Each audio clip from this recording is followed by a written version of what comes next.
Hello, bienvenue dans ce nouveau cours consacré à Chiron en AHV, à Chiron en astrologie. Je suis hyper contente de vous partager ce cours ce soir. C'est vraiment du lourd, Chiron en astrologie. C'est vraiment très riche en fait, en enseignement, en symboles, en représentation, en outils aussi, à la fois en tant que coach et en tant que coaché. Bref, j'adore Chiron. Je pense que c'est un de mes éléments les préféré en fait en astrologie, et donc je suis hyper contente de vous transmettre tout ce que j'ai à vous transmettre parce que je sais à quel point ça vous sera utile pour la suite. Alors préparez-vous, c'est du loin, comme d'habitude prenez de quoi noter. Moi c'est Béline, je suis la fondatrice de l'Institut AHV, le premier institut français dédié à la recherche et à l'enseignement en astrologie professionnelle, et notre mission c'est justement de partager l'enseignement autour de l'astrologie telle qu'on l'entend, c'est-à-dire une astrologie empouvoirante, une astrologie positive au service du développement personnel de chacun. Et donc dans le cadre en fait de l'institut, j'offre un cours gratuitement tous les mois, un cours d'astrologie dédié à l'astrologie et que je partage sur cette chaîne YouTube. Et donc si tu m'écoutes là ce soir, si vous m'écoutez là ce soir, si vous m'écoutez, c'est que vous aimez déjà l'astrologie, je suis hyper contente, mais qu'en plus de ça, il y a des chances que vous soyez intéressés pour approfondir en fait vos notions de l'astrologie, pour que vous soyez fait pour devenir coach en astrologie. Et si c'est le cas, je serais hyper contente de poursuivre les cours avec vous et de vous accueillir au sein de l'Institut. Alors, trêve d'introduction. J'ai quand même envie de vous parler de la formation astrologiste qui vient tout juste de sortir et qui m'a été pas mal demandée, parce que les cours de l'institut, c'est pas pour les débutants en astrologie, en général c'est pour les personnes qui souhaitent devenir coach en astrologie, donc c'est une grosse formation qui demande beaucoup d'investissement, et ça fait un moment que vous me demandez une formation pour ceux qui veulent apprendre l'astrologie juste pour apprendre l'astrologie et qui n'ont pas forcément envie de l'exercer dans un cadre professionnel tout de suite, ou qui n'ont pas forcément envie de devenir coach en astrologie. Et donc j'ai exaucé votre vœu juste avant la période de Noël. La formation astrologiste est disponible maintenant, je laisserai les liens dans la barre de description. C'est une formation qui est hyper complète, à la fois pour recevoir les fondamentaux en fait de l'astrologie, comment surtout vous allez pouvoir étudier un thème natal, analyser un thème natal en profondeur. Je vous donnerai des études de cas et vous obtiendrez aussi plein de fiches hyper intéressantes, des fiches à la fois PDF et des fiches que je vous imprimerai, qui sont imprimées et plastifiées et que je vous enverrai aussi par la poste, et qui vous donneront aussi plein d'informations, plein d'exercices à faire pour approfondir vos connaissances de l'astrologie. Voilà, maintenant que l'introduction est faite, on va passer à Chiron parce qu'il y a plein de choses à dire avec Chiron. Alors comme la dernière fois avec Pluton, et comme avec tout en fait, à chaque fois je vous présente les éléments en fait, les astres, pas seulement d'un point de vue astrologique, mais aussi d'un point de vue astronomique, parce qu'en fait quand on les comprend astronomiquement parlant, on arrive aussi à comprendre ce qu'ils représentent en fait pour l'astrologie. Et comme la dernière fois avec Pluton, je vous ai dit, il n'y a jamais de hasard par rapport au moment où on découvre les planètes ou les astéroïdes. Et avec Chiron, ça ne loupe pas aussi. On a découvert Chiron dans les années 70. On a découvert Chiron à un moment donné où il y avait un vrai éveil des consciences par rapport à la relation, en fait, parent-enfant. Avec le début des années 70, c'est justement tout ce qui est révolution sexuelle. On change notre rapport à l'autorité, on se rebelle, il est interdit d'interdire, et on s'interroge aussi, et c'est aussi les débuts d'une certaine forme de psychologie qui va s'intéresser à la psychologie de l'enfant et au développement en fait au rôle des parents dans le développement de l'enfant. Et donc vous voyez que à mesure qu'on découvre en fait des éléments en astrologie, ça s'accompagne toujours et ça va toujours de pair en fait avec un éveil des consciences et un questionnement en fait qui est contemporain. Et donc Chiron, qui on verra représente tout ce que j'ai dit là, à savoir l'éveil des consciences notamment par rapport aux blessures de l'enfance, apparaît et découvert plutôt à un moment où on s'interroge sur ces sujets-là collectivement, ok. Et donc Chiron en astronomie, c'est aussi, il appartient à un groupe particulier qu'on appelle le groupe des centaures. En particulier, Chiron a un statut un peu hybride astronomiquement parlant, parce que c'est pas exactement un astéroïde, c'est pas exactement une comète, c'est un peu entre les deux. Et ce statut hybride, on verra qu'il est hyper intéressant pour nous, et qui nous intéressons à l'astrologie pour comprendre vraiment la signification de Chiron, comment est-ce qu'on peut l'interpréter dans un thème astral et comment est-ce qu'on peut faire le lien entre les mouvements de Chiron et nous en tant que conscience.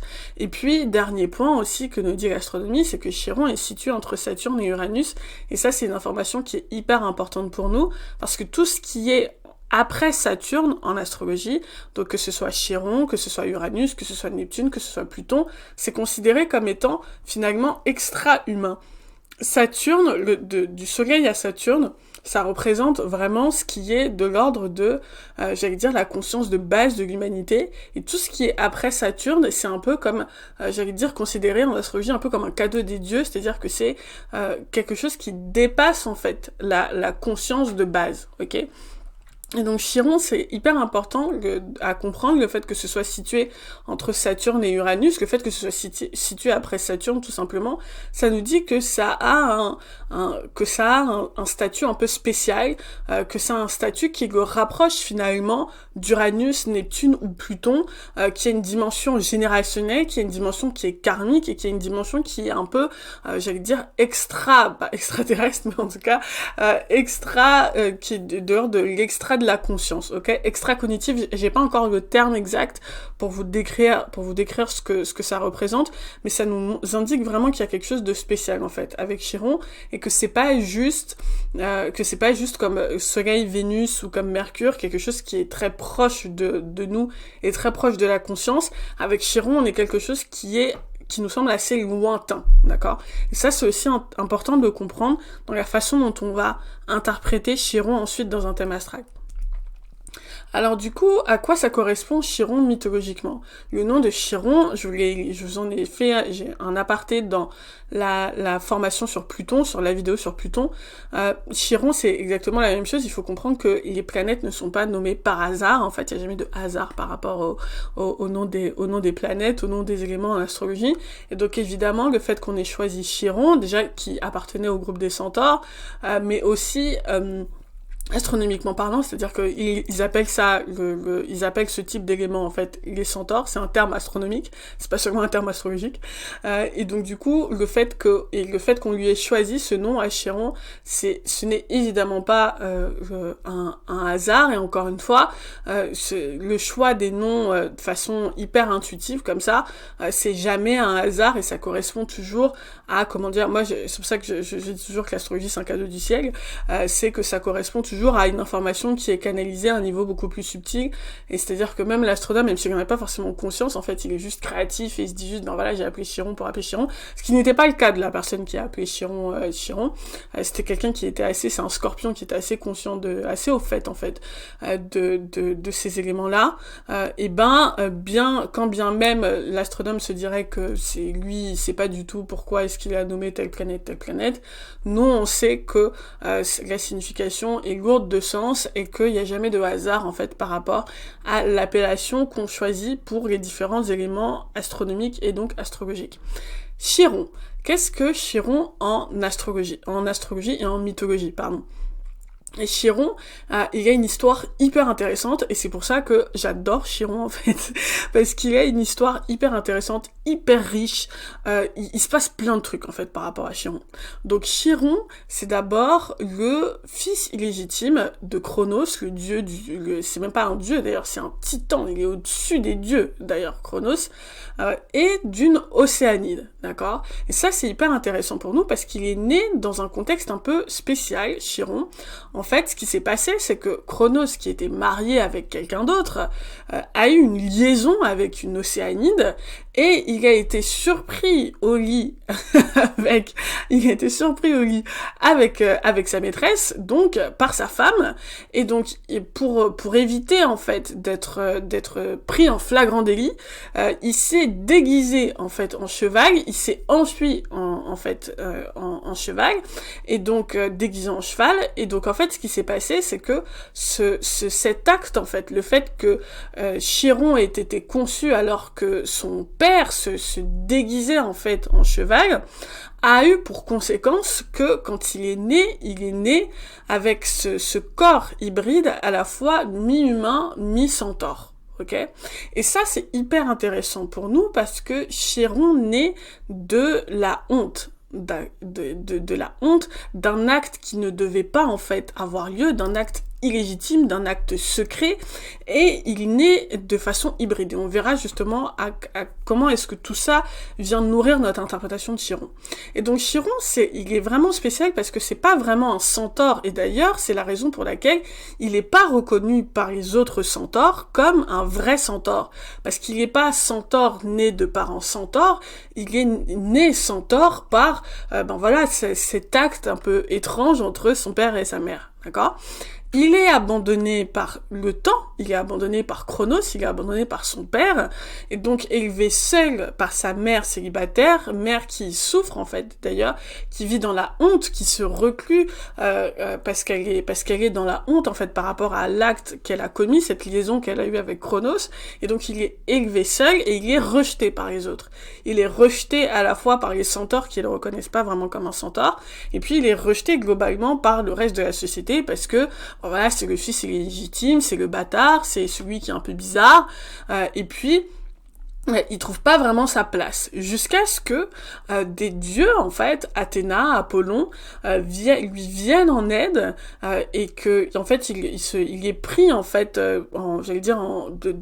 ces dieux sont pris de pitié, en fait, pour lui, et lui viennent en aide, lui fournissent, en fait, de l'éducation, lui enseignent un certain nombre de choses, lui enseignent l'astronomie, notamment, mais aussi plein d'arts en rapport avec la guérison, en rapport avec la nature, en rapport avec la médecine, et en fait il devient tellement extraordinaire par rapport à la maîtrise en fait de cet art qu'il devient un enseignant célèbre en fait pour les autres, célèbre auprès des dieux, célèbre auprès des hommes également, et on finit par lui confier l'enseignement des héros, enfin l'éducation de pas mal de héros, dont Achille dans la mythologie et d'autres, parce que c'est devenu, enfin voilà, ce guérisseur exceptionnel, cet enseignant exceptionnel, et à cause de son statut de centaure un peu hybride et du fait qu'il ait été rejeté par les autres, ça l'a amené à développer une éducation extraordinaire en fait, et qui lui a permis de devenir cet être extraordinaire qui a énormément de choses à transmettre aux autres.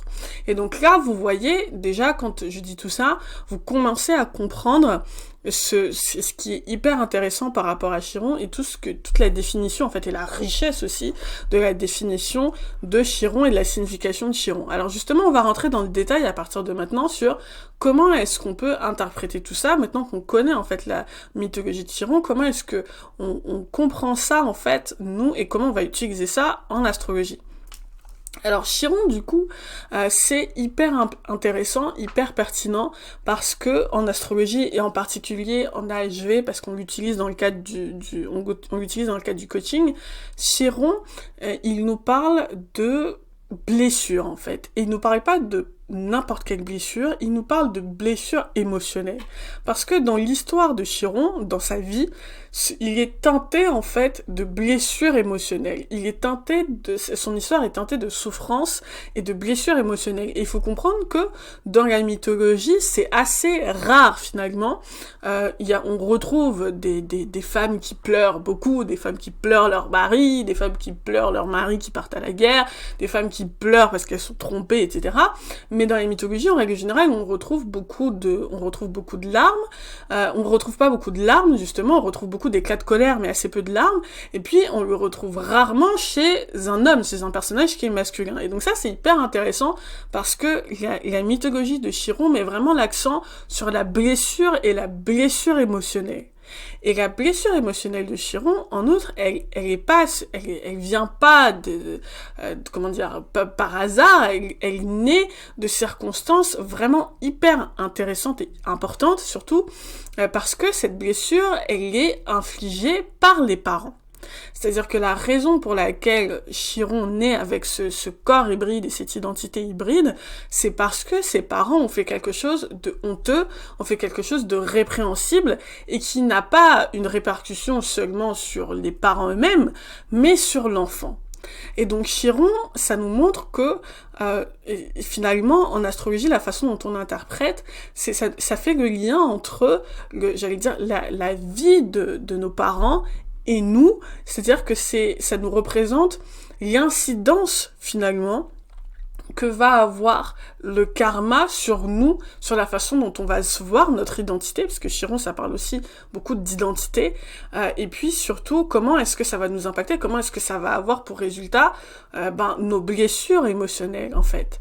Et donc vraiment, Chiron, c'est dans le thème astral, ça va représenter le lieu où on est blessé, le lieu où on est blessé de facto, en fait, par rapport aux circonstances de notre naissance, aux circonstances de notre enfance, et comment ça va produire en fait des résultats qui vont être de nature traumatique pour nous. Et quand je dis traumatique, on a souvent en tête l'image de l'hyper-traumatisme, de grandir dans la violence, on imagine des choses excessivement graves, mais il faut comprendre que du point de vue de l'enfant, et l'enfant, que ce soit dans la mythologie ou dans l'astrologie, d'ailleurs, l'enfant représente l'innocence totale, c'est-à-dire que l'enfant représente le lien immédiat et direct avec l'amour inconditionnel divin. Donc tout ce qui n'est pas de l'ordre de l'amour inconditionnel divin est de l'ordre du traumatisme pour un enfant. D'accord? Et donc vous, avec votre regard d'adulte, vous vous dites non mais c'était pas grave, ça va, c'était cool, je passais toutes mes après-midi toute seule à la maison, c'était pas dramatique, mais du point de vue de l'enfant, c'est vécu comme un traumatisme. D'accord? Et donc Chiron, ça va nous montrer le lieu du poids du karma, du poids du traumatisme intergénérationnel, c'est-à-dire comment est-ce que la vie de nos parents va avoir une incidence sur nous en tant qu'enfants, et comment est-ce que et comment en fait, d'une certaine façon, ce lien se tisse en fait par les circonstances de la naissance, les circonstances de l'enfance, et d'une certaine façon est quasi inévitable. Mais je reviendrai là-dessus sur cette notion de karma et d'inévitable. Donc ça, c'est la première signification de Chiron. Vous verrez que c'est encore plus riche que ça. Comme je l'ai dit tout à l'heure, le fait que Chiron soit situé entre Saturne et Uranus, c'est pas anodin, parce que Uranus, c'est j'allais dire, Uranus représente l'éveil de conscience. C'est l'éclair de génie, Uranus. D'accord? C'est c'est quand je reçois une super idée tout d'un coup, c'est ma capacité à me distancer de la société pour formuler mon propre esprit critique, c'est ma capacité à innover, d'accord? Donc ça, c'est Uranus. C'est finalement la capacité à se rebeller face à l'autorité qu'est Saturne. Et le fait que Chiron se retrouve entre les deux, ça nous montre que pour pouvoir aller vers Uranus, pour pouvoir aller vers cette capacité à penser par soi-même, à innover, à critiquer, à prendre cette distance par rapport à la société, il faut en passer par Chiron, il faut en passer par l'intégration de Chiron, il faut en passer par un premier éveil de conscience qui touche à nos blessures émotionnelles et l'impact que ça a pu avoir sur notre développement. Et ça, c'est magique, je trouve, parce que c'est vraiment l'astrologie qui nous montre que notre génie vient avant le génie uranien, parce que le génie, Uranus représente vraiment ça, c'est l'idée de génie, l'éclair de génie, vraiment l'étincelle, la capacité à innover, à créer, c'est vraiment Uranus, ok? Et c'est aussi Neptune par la voie spirituelle, mais Uranus, c'est vraiment l'éclair de génie, le mental qui s'ouvre, l'esprit qui s'ouvre. Ce génie-là n'est possible que quand on a intégré notre vulnérabilité. Ok. C'est-à-dire que il y a que quand on a intégré notre vulnérabilité, symbolisée par Chiron, qu'on est capable d'accéder à cet éclair de génie. Parce que justement, Chiron reçoit l'éducation des dieux, reçoit le coup de main d'Athéna, d'Apollon, etc., parce qu'il est dans une position vulnérable, parce qu'il est faible, et surtout parce qu'il a accepté sa position vulnérable. Il a accepté, il n'est pas entré en guerre contre les autres, il n'est pas entré en rébellion, il a accepté, intégré en fait sa position de vulnérabilité, et c'est ça qui l'a mis en position de recevoir en fait l'aide des dieux, qui lui a permis ensuite de s'éduquer, d'apprendre et de devenir le Chiron qui enseigne, qui transmet, et qui est écouté par tous.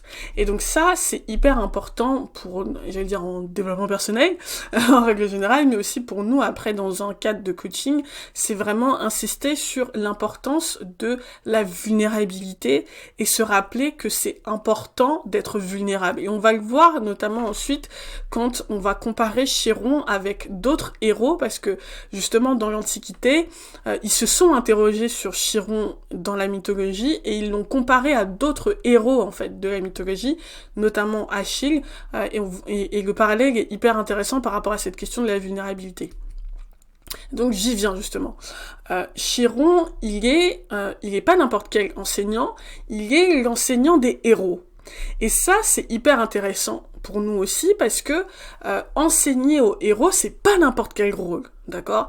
Tout le monde ne peut pas enseigner aux héros. Tout le monde n'enseigne pas aux héros dans la mythologie. Ceux qui sont en contact avec les héros et qui font que les héros sont des héros, ce sont les dieux, d'accord ? Chiron, c'est pas un dieu. Okay. C'est le fils bâtard de Cronos, qui est un titan, mais c'est pas un dieu de l'Olympe.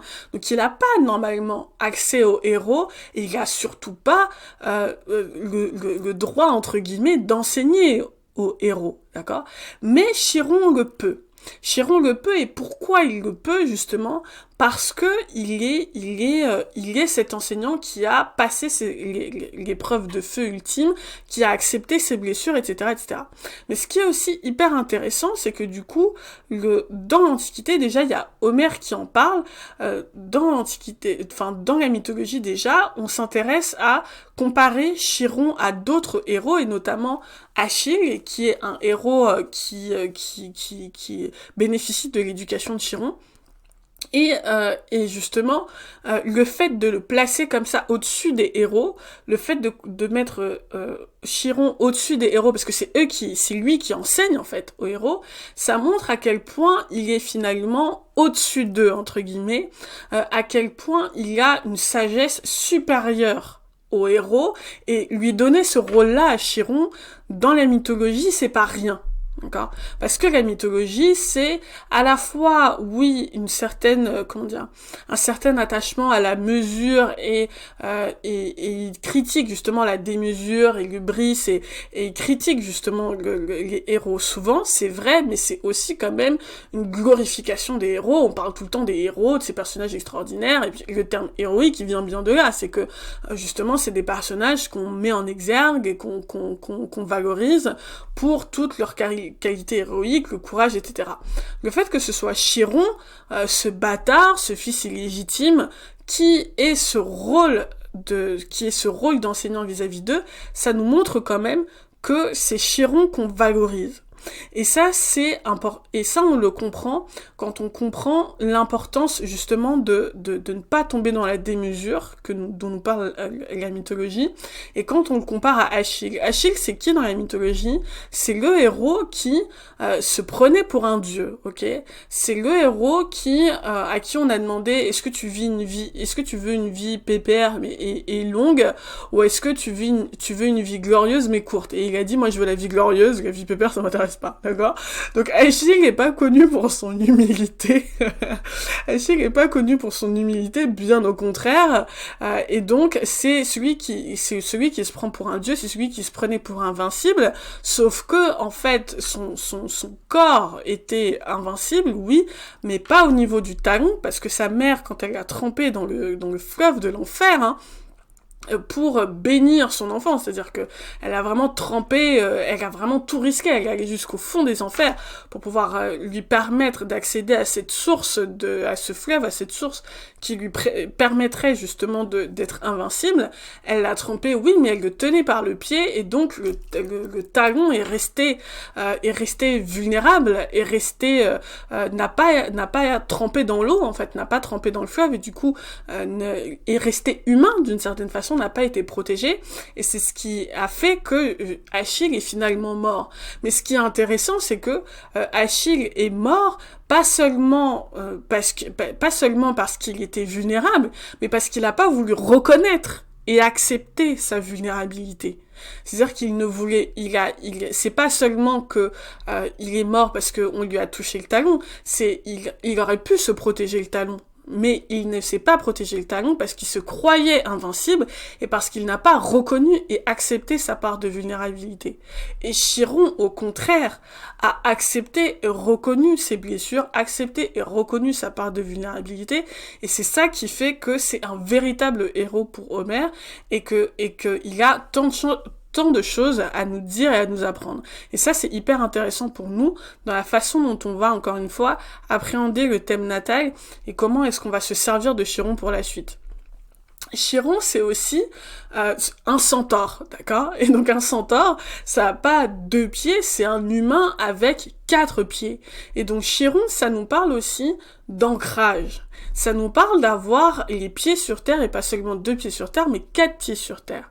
Et Chiron, il s'est pas formé à n'importe quoi, il s'est formé à tout ce qui lui permettait de maîtriser les éléments du ciel avec l'astrologie et l'astronomie, mais aussi de maîtriser la nature, le corps, la médecine.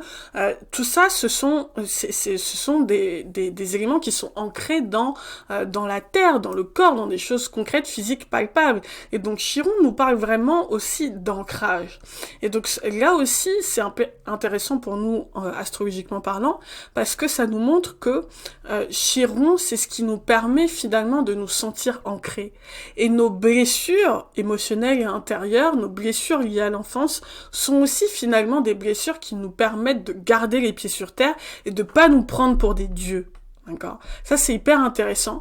Et ça nous dit aussi que, finalement, la connaissance de la nature, maîtriser les éléments de la nature, c'est plus important que tout le reste. Et ça rejoint le dernier point que je voulais voir avec vous, c'est cette idée que finalement Chiron, et c'est extrêmement rare dans la mythologie, Chiron c'est le premier self-made man finalement de l'histoire ou de la mythologie, parce que on nous raconte que Chiron s'est fait un nom tout seul, et c'est extrêmement rare dans la mythologie parce que les dieux évidemment sont dieux parce que ils sont dieux par la naissance, on devient pas dieu, on est Dieu par la naissance, on devient héros également par la naissance, c'est-à-dire que il y a des soit on est demi-dieu, soit c'est les dieux finalement qui nous donnent du pouvoir, mais on ne devient pas tout seul quelque chose, on ne devient pas self-made man dans la mythologie, il n'y a pas de self-made man, sauf Chiron. Chiron, c'est celui qui a réussi à s'élever au-dessus de sa condition, à s'élever au-dessus malgré le rejet des autres, malgré ce statut, encore une fois, de bâtard, de fils illégitime. C'est celui qui a réussi à dépasser sa condition et à en faire quelque chose d'extraordinaire et à en faire une force. Ok. Et donc, le Chiron en astrologie, ça nous montre aussi comment est-ce que nous, on va pouvoir dépasser notre condition, dépasser les conditions de notre naissance pour nous élever à quelque chose de plus grand. Et Chiron, c'est vraiment un des plus grands marqueurs, je pense, de développement personnel dans le thème astral. C'est-à-dire que après, évidemment, l'ascendant qui est la base de tout, qui est l'élément moteur, et puis évidemment, les planètes sont importantes. Mais Chiron va vraiment nous montrer comment est-ce que une personne peut s'élever, en fait, au-dessus de sa condition, au-dessus de son karma de naissance, pour accéder à quelque chose de plus grand. Il y a 3 éléments qui nous montrent ça. Il y a l'ascendant, il y a Chiron et il y a Pluton. Ça nous parle vraiment de dépassement de soi, dépassement personnel, dépassement de sa propre condition. Okay. Et ça, c'est essentiel, évidemment, quand on s'intéresse au coaching également. Alors, et puis, j'avais dit dernier point, mais en fait, avant-dernier point, parce qu'il y a ce point-là aussi qui est important, c'est que Chiron, par rapport à toutes les personnes qui sont intéressés justement à l'idée de coacher, à l'idée de guider, à l'idée d'inspirer les autres, ce que nous raconte la mythologie de Chiron, c'est que on peut pas prétendre enseigner ou guérir les autres sans soit avoir fait face à ses propres vulnérabilités. C'est-à-dire que ce rôle-là d'enseignant, de guérisseur, c'est pas un rôle qui existe dans la mythologie parce que c'est un rôle qui est pour les dieux. C'est-à-dire que soit on est messager d'un dieu, en fait, soit les dieux parlent à travers vers toi, soit les dieux te donnent un talent, soit les dieux, en tout cas, il y a une intervention divine, mais on peut pas tout seul être enseignant ou guérisseur. Dans la mythologie, ça n'existe pas. Et donc, en fait, Chiron, lui, a pu accéder à ça parce qu'il a accepté sa condition, il a accepté d'apprendre, il a accepté d'être ancré, justement, d'être connecté à la nature, à la terre, et c'est grâce à ça, c'est à travers ça qu'il a pu accéder à ce statut-là. Et donc ça, vraiment, c'est, j'allais dire, un beau message aussi pour toutes les personnes qui sont, qui ont envie de guérir, qui ont envie d'enseigner, qui ont envie d'être disponibles pour les autres. Vos vulnérabilités sont sont votre certification, sont votre diplôme pour justement prétendre à enseigner ou guérir aux autres. Et c'est pas autre chose, d'accord? C'est-à-dire que vraiment, la porte ouverte à ça, c'est la capacité à accepter ses propres vulnérabilités, à en faire face pour justement, à réussir à y faire face, pour justement avoir des choses à dire, à transmettre aux autres et à connecter aussi émotionnellement aux autres. Vraiment, Chiron, c'est c'est une des zones de vulnérabilité du thème astral, je l'ai dit en AHV, en astrologie de vibration, mais c'est aussi et surtout ce qui nous permet d'être connectés aux autres, de nous pas nous prendre pour des dieux en fait, d'être arrogants, mais c'est l'humilité qui nous permet d'être ancrés et d'être connectés aux autres et d'avoir des choses à dire aux autres. Alors une fois qu'on a dit ça, comment ça marche? Comment est-ce que nous on va s'en servir pour étudier en thème astral? Comment est-ce qu'on fait le lien entre tout ce que j'ai dit là et Chiron dans un thème astral? Il faut comprendre que Chiron, ça va du coup nous parler de blessures émotionnelles, je l'ai dit, de blessures émotionnelles liées à l'enfance, liées aux circonstances de l'enfance, liées aux circonstances de la naissance, et donc ça va nous montrer nos besoins en fait, émotionnels, mais aussi nos talents, c'est-à-dire que Chiron, c'est une zone de talent possible, c'est une zone de développement personnel, c'est une zone de talent possible. D'accord? C'est-à-dire qu'il faut vraiment, comme n'importe quelle planète d'ailleurs, comme n'importe quel élément en astrologie, j'interprète toujours de cette façon, c'est-à-dire que une planète en astrologie, c'est à la fois une voie intérieure, c'est à la fois nos besoins et nos talents. Et ben, c'est la même chose pour Chiron. Chiron, c'est à la fois une voie intérieure, c'est-à-dire la voie de l'enfant blessé, c'est aussi des besoins, à savoir des besoins de nature émotionnelle, des besoins de nature de guérison émotionnelle, et c'est aussi des talents, à savoir des choses qu'on peut transmettre aux autres. Nos talents, là où on a une réserve, en fait, d'enseignement, de choses à transmettre aux autres. Donc ça, c'est le premier élément. Donc on va essayer de comprendre, en fait, la blessure, d'où vient la blessure, comment est-ce que ça s'est manifesté, en fait, dans l'enfance. Donc ça, pour les coachs de la formation Astro, vous savez comment ça marche. Comment est-ce quels exercices on va mettre en place pour identifier, en fait, les différentes blessures et comment est-ce qu'on va pouvoir se servir de cette information pour aller de l'avant, en fait, pour coacher la personne. Mais pour vous qui regardez votre thème astral, demandez-vous, Chiron est dans telle ou telle maison, à quoi est-ce que ça fait écho pour moi? C'est évidemment très difficile de le faire seul, et donc c'est un travail que je vous encourage à faire avec un coach astral. Si vous êtes intéressé, laissez un commentaire pour être mis en relation avec nos coachs astral. Mais donc ça, c'est le premier point. Le deuxième point, c'est que une fois qu'on a identifié, en fait, qu'on comprend, moi j'ai Chiron dans telle maison, j'ai Chiron dans telle signe, voilà à quoi ça fait écho dans ma vie, voilà à quelles circonstances de ma naissance, de mon enfance ça fait écho. L'idée, c'est de réussir à pardonner le passé et s'autoriser à aller de l'avant. Et ça, c'est hyper important de le comprendre, c'est qu'il est question d'autorisation.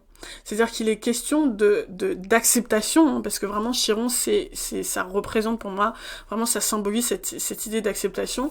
Accepter que ça s'est passé, accepter que ça pouvait difficilement être autrement, parce que Chiron, c'est justement c'est ce qui est de l'ordre de karmique, en fait, hein. C'est-à-dire que il pouvait difficilement en être autrement, étant donné, en fait, l'époque dans laquelle j'ai vécu, étant donné le contexte de ma naissance, le contexte de mes parents, etc. Voilà en fait comment tout ce karma en fait se manifeste dans ces blessures-là, dans ce domaine de ma vie. Et donc l'idée c'est qu'une fois qu'on a compris en fait, qu'on a compris que c'était karmique, que c'était quelque chose qui dépasse toutes les parties prenantes, tous les acteurs en fait, et notamment les parents, une fois qu'on a compris ça, on peut se dire ok, je m'autorise à aller de l'avant pour mon propre bien. Il s'agit pas de pardonner pour pardonner, mais pour mon propre bien, pour justement libérer la colère, le ressentiment et toutes les émotions en fait qui m'empêchent d'avancer. Je vais pardonner et m'autoriser à aller de l'avant et à me construire une nouvelle vie. Et c'est là où c'est intéressant, et c'est là où vraiment j'adore le coaching en astrologie. J'adore ce que je fais et j'adore cette méthode. C'est que la psychologie de base, elle va s'en arrêter là. C'est-à-dire qu'elle va vous dire, grosso modo, ben voilà, il s'est passé tel truc, cet événement a été traumatique, etc. Au mieux, la personne a été formée à certains outils de thérapie énergétique qui vont permettre au moins aux émotions de se libérer et de s'évacuer pour permettre à la personne de se sentir mieux. Mais la psychologie de base, elle va s'arrêter là. Ce qui est la différence avec le coaching en astrologie, c'est qu'une fois qu'on a dit ça, une fois qu'on a vu ce que Chiron a représenté dans notre vie jusqu'à présent, l'idée c'est d'intégrer les leçons qui sont apprises pour construire une nouvelle vision. C'est-à-dire que ce qui permet véritablement la guérison, et ça c'est Chiron qui nous l'enseigne, ce qui nous permet véritablement la guérison, c'est pas juste de se dire ah ben voilà ma vie c'était ça et c'est comme ça et bon maintenant je vais essayer d'aller de l'avant comme je peux. Non, c'est que ces circonstances de l'enfance, ces blessures émotionnelles, elles nous ont donné des compétences que maintenant il faut intégrer dans notre nouvelle vie. C'est-à-dire que la guérison, c'est pas juste l'acceptation de ce qui s'est passé, c'est aussi avoir de la gratitude pour ce qui s'est passé, parce qu'on va se servir en fait de tout ce qu'on a vécu pour devenir une nouvelle personne. Et donc Chiron s'est servi de tout ce qu'il a vécu, de toutes ses blessures d'enfance pour devenir un enseignant, pour devenir une nouvelle personne, pour construire son identité. Et c'est la même chose avec Chiron, c'est-à-dire que une fois qu'on a compris en fait les blessures émotionnelles et tous les traumatismes qui ont pu être engendrés en fait avec ça, l'idée c'est pas juste de s'arrêter là, mais c'est de se dire comment est-ce que ça change ma définition du couple, ma définition de la vie, ma définition du job que je veux avoir, ma mission de vie, etc. C'est-à-dire que une fois qu'on a appris tout ça, l'idée c'est de se servir de ça comme une force pour se construire une nouvelle vie et de construire une nouvelle vie à partir de cette fondation-là. Et pas de se dire, je vais essayer de garder ma vie d'avant, de faire comme si de rien n'était avec tout ce que j'ai appris. Non. Une fois qu'on a pris conscience en fait de Chiron, on n'est plus la même personne et il faut l'intégrer pour se construire une nouvelle vision. Et c'est là où en coaching, c'est hyper intéressant de se dire OK, on a construit une première étape de vision à partir de ce que de ce que tu rêves, de ce que tu envisages, etc., etc. Dans une deuxième étape, on va libérer en fait, on va faire un travail de libération et notamment émotionnel avec Pluton, avec Chiron, avec d'autres éléments, vous les connaissez les filles de la formation Astra, avec d'autres éléments qui permettent justement cette libération émotionnelle. Mais on va pas aller trop vite, c'est-à-dire qu'on va se dire comment est-ce que cette libération émotionnelle, elle va pouvoir enrichir mon étape de vision. Comment est-ce que maintenant que je me suis libérée émotionnellement, au lieu de me dire je vais avancer malgré mon passé, comment est-ce que je vais pouvoir utiliser mon passé comme un tremplin pour nourrir de nouveau ma vision? Et c'est là où l'étape numéro 2, elle devient encore plus belle que l'étape numéro 1. C'est pas juste un enchaînement logique, c'est que ces étapes, elles se nourrissent les unes des autres. D'accord? Et ensuite, avec ça, une fois que j'ai intégré mon étape 1 et mon étape 2 et que finalement elles ne font qu'un, en fait, ces étapes-là, je vais pouvoir ancrer cette transformation dans la matière avec la troisième étape de transformation. Donc là, j'ai décrit pour les élèves de l'Institut les 3 étapes de la méthode vérité, donc la méthode de transformation de coaching que j'enseigne à l'Institut. Si tu es intéressé, si vous êtes intéressé par la formation en coaching et que vous avez envie de rejoindre le groupe absolument génial des élèves de la formation Astra, laissez un commentaire pour que je vous transmette les informations, brochures, etc., etc.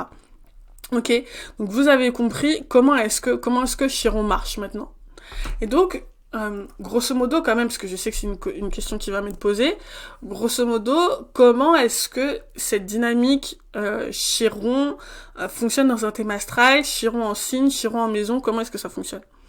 Chiron en signe, il faut comprendre que dans un thème astral, c'est une énergie qui, on peut se dire que c'est l'énergie qui a fait défaut. C'est-à-dire que c'est une énergie qui est vécue comme un manque, d'une certaine façon. Je n'arrive pas à me saisir de cette énergie. J'ai du mal à me saisir de cette énergie. J'ai du mal à activer cette énergie. J'ai du mal à être dans la haute vibration de cette énergie. Donc si vous êtes dans la formation Astror, vous savez déjà à quoi ressemble chacune des énergies, chacun des signes quand il est dans sa haute vibration ou quand il est dans sa basse vibration. Là où il y a Chiron, c'est certainement à 99,9% que j'utilise la basse vibration du signe. D'accord. Si vous n'êtes pas dans la formation, vous pouvez regarder aussi le cours que j'avais fait qui est intitulé, je ne me souviens plus, la part d'ombre des signes. Ok. Et vous verrez à quoi ressemble une énergie quand elle est dans sa basse vibration. Quand Chiron est dans un signe, on utilise cette énergie de la basse vibration. D'accord? Parce que c'est une énergie qu'on a du mal à activer de façon consciente, et donc on va la vivre comme un manque, comme quelque chose qui nous fait cruellement défaut, et comme quelque chose qui nous gêne. Ok? Ça nous gêne, c'est compliqué, on est mal à l'aise, on peut le projeter sur les autres, on peut avoir l'impression que les autres ne sont jamais assez de cette énergie, ou au contraire qu'ils sont trop de cette énergie, mais c'est une énergie qui, comment dire, voilà, bon, qui fait défaut, d'accord? C'est ça que nous indique Chiron en signe. Chiron en signe, pardon. Chiron en maison maintenant. La maison dans laquelle se trouve Chiron, c'est pas évidemment le seul domaine de notre vie où on a vécu des blessures. Ok? C'est-à-dire, je m'explique, c'est pas parce que j'ai Chiron en maison 2 que j'ai jamais vécu de chagrin d'amour, par exemple. Parce que Chiron en maison 2, ça nous parle, la maison 2 en astrologie, ça nous parle de tout ce qui est possession, bien matériel, le corps, etc. Et donc, on peut se dire quel est le lien avec la relation de couple, mais c'est pas parce que Chiron est dans la maison 2 que j'ai jamais eu de chagrin d'amour et que j'ai jamais eu de rupture difficile, d'accord? Donc, il faut pas se dire, ah, là où est la maison de Chiron, c'est le seul endroit où j'ai eu des blessures dans ma vie. Non. C'est pas ce que ça veut dire. Ça veut dire que la maison où se trouve Chiron, c'est le domaine de notre vie où nous avons accès, en fait, à la conscience de ce que nos blessures d'enfance ont pu avoir comme conséquence dans notre vie. Je m'explique. J'ai Chiron dans la maison 5. Chiron dans la maison 5, ça va me permettre de comprendre que c'est à travers ma créativité, ma capacité à créer, ma capacité à être dans la joie, à profiter de la vie, à être fun. Donc ça, c'est tous les domaines qui sont représentés par la maison 5. C'est dans ce domaine-là que justement et mon incapacité à être bien, à être dans la haute vibration de ce domaine-là, que je vais prendre conscience qu'il y a un problème. D'accord? Que je vais prendre conscience que il y a quelque chose qui manque, que j'ai des blessures d'enfance. D'accord? C'est pas forcément si j'ai Chiron dans la maison si j'ai Chiron dans la maison 12, je vais montrer cet exemple plus tard, ça va avoir une autre signification, c'est-à-dire que c'est à travers ma spiritualité que je vais comprendre, que je vais pouvoir prendre conscience de certaines choses, que je vais pouvoir prendre conscience de l'impact en fait de mon enfance. Ça veut pas forcément dire que les blessures de mon enfance sont directement liées à ma créativité. Ça peut être le cas. Ça peut être le cas. Par exemple, c'est pour Chiron dans la maison 5. Ça peut être le cas que mes blessures d'enfance sont liées à la créativité. Mais c'est pas forcément le cas. Faut surtout se dire que c'est à travers ma créativité que je vais prendre conscience de l'impact, en fait, de l'environnement dans lequel j'ai grandi, des blessures émotionnelles d'enfance. C'est à travers ce domaine-là que je vais comprendre comment est-ce que ça joue dans ma vie d'adulte. D'accord? J'espère que vous voyez bien la différence. J'espère que tu vois bien la différence. Donc je vais donner des exemples pour que ce soit un peu plus clair. Chiron taureau, qu'est-ce que ça signifie? L'énergie taureau, ça nous parle de être bien dans sa peau, être bien dans son corps, se sentir en sécurité, notamment sur le plan matériel, se sentir bien ancré, être comme Chiron, avoir les 2 pieds sur terre, voire même les 4 pieds sur terre. Et donc c'est ça l'énergie taureau. Quand j'ai Chiron dans le signe taureau, c'est que je vais avoir du mal avec ça, je vais avoir du mal avec cette énergie, je vais avoir du mal à avoir un rapport qui est vraiment stable à mon corps, je vais avoir du mal à me sentir en sécurité dans mon corps, je vais aussi avoir du mal à me sentir en sécurité, à me sentir soutenue sur le plan matériel. D'accord, je vais avoir du mal à accéder à cette énergie. Et donc du coup, ça peut se manifester, encore une fois, dans la basse vibration du taureau. C'est-à-dire que je peux être obsédée à l'idée de gagner de l'argent, être obsédée à l'idée d'en perdre, être obsédée par justement l'accumulation de nourriture, l'accumulation de choses, pour pouvoir me sentir en sécurité. D'accord? Donc c'est ça va être ça, Chiron taureau, ok? Chiron en maison 6, ça va nous montrer que c'est à travers le rapport au travail, à travers le rapport à l'hygiène de vie, à travers le rapport à la santé, que Chiron va que je vais comprendre, en fait, que je vais pouvoir comprendre comment tout ça, comment mes blessures d'enfance vont impacter la vie d'adulte que je vais avoir. C'est à travers la maison 6 et tout ce qui touche à la maison 6 que je vais pouvoir comprendre ça. Ok? Et donc, ça vous montre le lien entre la différence entre Chiron en signe et Chiron en maison. Parce que je vois beaucoup, parce que je comprends pourquoi on fait ça, hein, c'est parce que c'est un raccourci, c'est beaucoup plus vite quand on a envie de parler d'astrologie, de dire que Chiron en Lion, c'est la même chose qu'avoir Chiron en maison 5, ou que avoir Chiron en Poisson, c'est la même chose qu'avoir Chiron en maison 12. C'est pas du tout vrai, hein, ça n'a strictement rien à voir. Et là, j'espère que à travers cet exemple, vous avez compris la différence. Je vous donne un deuxième exemple. Chiron en Lion, justement. Chiron en Lion, ça va nous dire que la personne va avoir du mal à accéder à son énergie Lion, donc du mal à briller, du mal à être spontané, du mal à s'autoriser à être dans le fun, à exprimer ses talents naturels, à se reconnaître des talents naturels, du mal à accéder à son propre charisme, et du mal aussi à accepter son image. Et donc ça peut amener la personne à être dans la basse vibration de l'énergie du Lion, à savoir essayer d'attirer l'attention, ou au contraire avoir peur d'attirer l'attention, essayer d'attirer l'attention à tout prix, ou avoir peur d'attirer l'attention. Ça peut se manifester par des problèmes de peau, ça peut se manifester par du repli sur soi, ou au contraire être hyper être dans un rapport hyper compétitif avec les autres pour avoir l'attention. Enfin, vous avez compris l'idée. Voilà comment fonctionne Chiron en Lion. Par contre, Chiron en maison 12, c'est une autre dynamique. C'est Chiron en maison, c'est je vais comprendre à travers ma spiritualité, mon inconscient, mes rêves par exemple, mon rapport au don de soi, c'est-à-dire mon rapport à tout ce qui est immatériel. Quand je dis don de soi, ça peut être aussi s'engager dans des causes humanitaires, ça peut être tout ce qui nous le rapport au groupe, c'est-à-dire que tout ce qui va nous faire j'allais dire dissoudre notre identité, voilà, nous donner complètement. C'est à travers tous ces sujets-là que je vais comprendre comment est-ce que mes blessures d'enfance, les circonstances de mon enfance ont de l'impact dans ma vie. Ok, c'est comme ça que je vais le comprendre. Et c'est aussi grâce à ce domaine-là que c'est dans ce domaine-là aussi que j'ai une réserve de talent. Ok. Et je vais vous donner un exemple, moi personnellement, parce que j'ai Chiron dans la maison 5, j'ai une réserve absolue de créativité. Chiron dans la maison 5, c'est aussi c'est aussi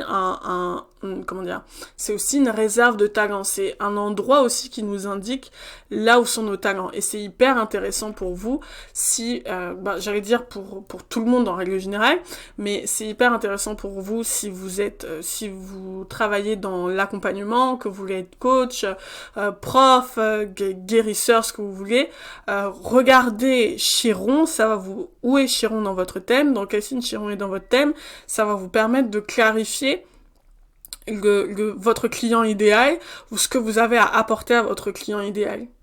Et pour les personnes qui sont coachs en astrologie ou qui veulent devenir coach en astrologie, ou les filles de la formation Astro, j'y pense aussi, mais je l'intègre pas forcément dans l'ikigai astro, dans le premier ikigai astro qu'on fait, mais ça peut être aussi quelque chose à intégrer dans l'ikigai astro, surtout si vous travaillez avec des personnes qui se destinent à l'accompagnement. Parce que du coup, le signe de Chiron, et surtout la maison de Chiron, ça va indiquer que, ben voilà, des réserves de talents, de compétences, de choses à transmettre aux autres. Ok. Voilà, c'est tout pour ce cours sur Chiron qui, moi, m'a hyper plu. J'espère que vous aussi. C'était vraiment... Enfin, Chiron, c'est vraiment hyper riche, en fait, en signification, en plein de choses. Il y a tellement de choses, en fait, à travers Chiron. Et c'est pour ça que je me devais de vous transmettre ma passion pour Chiron et d'y consacrer un cours entier. Je le fais pas pour toutes les planètes, hein, mais sauf pour celles qui sont dans la formation astro ou qui sont dans la formation astrologiste. Mais pour Chiron, je me devais de faire un cours et de le partager publiquement. Justement pour les personnes qui veulent aller plus loin, qui sont passionnées d'astrologie et qui ont vraiment envie d'approfondir tout ça, je vous encourage dès maintenant à profiter de la promo pour Noël de la formation astrologiste qui est sortie. Je vous l'ai dit, vous retrouverez plein de belles choses pour vous former à l'astrologie. À la fois ma formation sur les fondamentaux en fait de l'astrologie, qui est la même formation auquel ont accès les coachs. Hein. Donc c'est vraiment de la formation de haut niveau qui vous permettra de comprendre en fait toute la symbolique des planètes et des signes en astrologie. Vous aurez aussi une formation qui est dédiée spécifiquement à l'étude de thèmes astral et on verra des études de cas de célébrités, c'est super marrant, j'adore faire ça, qui vous permettra de comprendre en fait comment est-ce qu'on analyse un thème astral et comment est-ce qu'on se sert de cette information, parce que c'est surtout ça qui est important, comment est-ce qu'on se sert de cette information pour son propre développement personnel ou pour aider celui du copain. Vous obtiendrez aussi des fiches détaillées en fait sur les signes, sur les différents éléments en astrologie. Vous obtiendrez aussi surtout les fiches imprimées que je vous enverrai, les fiches trop belles, les fiches Astror qui récapitulent tous les éléments en fait, enfin toutes les descriptions des signes et qui vous expliquent, qui revient sur tout ce que je vous ai dit, sur à quoi un signe ressemble quand il est en haute vibration, quand il est en basse vibration, quels sont les différents talents aussi associés aux signes astrologiques. Tout ça, c'est dans les fiches Astro et c'est avec la formation astrologiste. Voilà, c'est tout pour cette vidéo. Si vous avez des questions, n'hésitez pas à les laisser en commentaire. J'aurai plaisir à vous retrouver le mois prochain pour un nouveau cours dont je ne sais pas encore exactement quel sera le sujet, mais si vous avez des idées, si vous avez des envies, laissez-moi ça en commentaire. À bientôt.